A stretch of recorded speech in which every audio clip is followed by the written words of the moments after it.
సముద్రం నీలిరంగులోనే ఎందుకుంటుంది?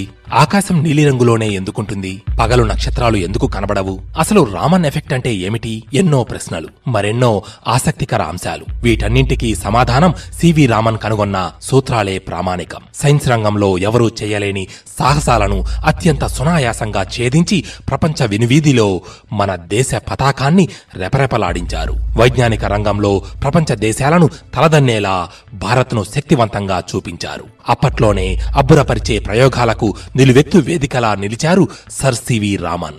ఆయన రామన్ ఎఫెక్ట్ కనిపెట్టిన రోజునే దేశంలో జాతీయ సైన్స్ దినోత్సవం, అదే నేషనల్ సైన్స్ డేగా నేడు జరుపుకుంటున్నారు.